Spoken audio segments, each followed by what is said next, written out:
जो अयोध्या में कनक भवन है वो टीकमगढ़ के राजा ने बनवाया। जब उस मंदिर की देखरेख व्यवस्था टीकमगढ़ महाराज को प्राप्त हुई, वो कनक भवन में दो मूर्तियां हैं। एक मूर्ति जिनके हम लोग दर्शन करते, दूसरी मूर्ति है चल मूर्ति, जो यात्रा के लिए रथ पर बैठाई जाती है, तो चल मूर्ति कहलाती। तो उसके लिए घोड़ी का रथ, घोड़े का रथ बनाते हैं। तो राजा ने एक घोड़ी भेजी, वो वहां गई। धीरे धीरे कनक भवन सरकार से उसका नेह जुड़ गया।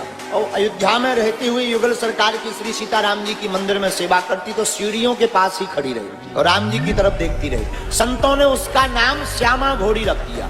धीरे धीरे समय बीता, घोड़ों का जल्दी बुढ़ापा आ जाता है, उसका बुढ़ापा आ गया।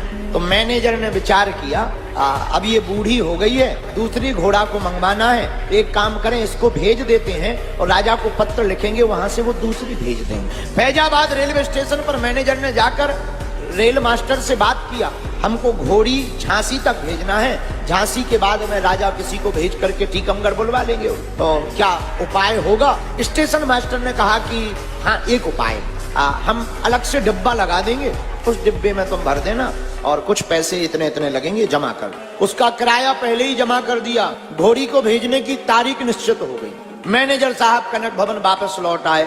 3 दिन शेष रह गए, तो 3 दिन पहले से ही उसने चारा चरना बंद कर और लगातार कनक भवन की ओर बैठी देखती रहे और आंखों से अश्रुधार जलधार बहाती रहे, मानो वो कह रही हो, सरकार हमारा देह अवध में ही छूटे। अब वो दिन आ गया जिस दिन जाना है। हालत खराब हो गई, चलने की भी स्थिति नहीं बची। सेवकों ने कहा ले जाना उचित नहीं है, रास्ते में ही मर सकती। मैनेजर ने कहा वो तो चाहे जो हो, टिकट बुक हो गई है, पैसा लग गया है, नियम है, भेजना पड़ेगा। हमने पत्र भी भेज दिया। गले में रस्सा बांधा, जबरदस्ती खचोर खचोर ले जाने लगे। खचोरने लगे तो वो बार बार मुड़कर कनक भवन की तरफ देखने लगे, मानो वो सोच रही हो कि अब लौट कर ये गलियां दोबारा प्राप्त नहीं हो। तो मुंह इस तरफ किए, बार बार मुड़ करके भगवान की तरफ देख बे, और सेवक खिचोड़ते जा रहे, जबरदस्ती कोई पीट रहा, कोई खिचोड़ रहा। रेलवे स्टेशन पहुंच गए। जिस डब्बा में जाना था उस डिब्बे में उसे डाल दिया। अचेत सी लेट गई और बार बार अवध सरकार से प्रार्थना करती, सरकार पूरा जीवन आपके चरणों में गुजारा, अब अंतिम क्षण में भी अपने चरणों में ही रखो। डब्बा का गेट बंद कर दिया गया। कर्मचारी वापस आ गए। श्यामा जी मुर्दे के समान शांत पड़ी, पर उससे ना देह छोड़ा गया। और करुणा निधि ने ऐसी करुणा की कि रात को ट्रेन तो आई, पर कर्मचारी डिब्बा जोड़ना भूल गए। सुबह हुई, डिब्बा खोला गया, अचेत अवस्था नहीं, श्यामा जी मर गए। लेकिन जो उसका प्रण था कि देह अवध में छूटे, उसका प्रण पूरा हो गया। और जब मर गई तो खबर भेजी कनक भवन में मैनेजर को, हमसे भूल हो गई, डिब्बा नहीं जोड़ा गया और श्यामा जी मर गई।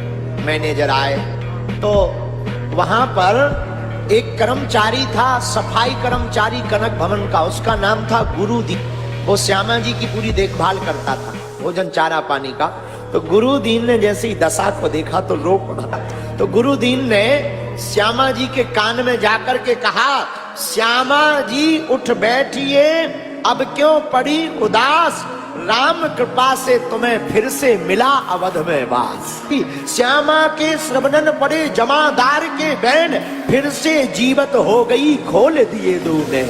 आंखें खुल गई और जैसे ही आंखें खुली तो संत गदगद हो गए, महात्मा गदगद हो गए और वो गुरुदीन भी उछल करके कूद पड़ा। और जैसे ही श्यामा जी ने आंखें खोली और देखा, वही कनक भवन की गलियां, वही अयोध्या, वही सरयू का किनारा, वही श्री अवध किशोर सरकार के दर्शन। दौड़ती उछलती कूदती कनक भवन की देहरी पर जाकर के अपने मस्तक को श्यामा जी ने रख दिया।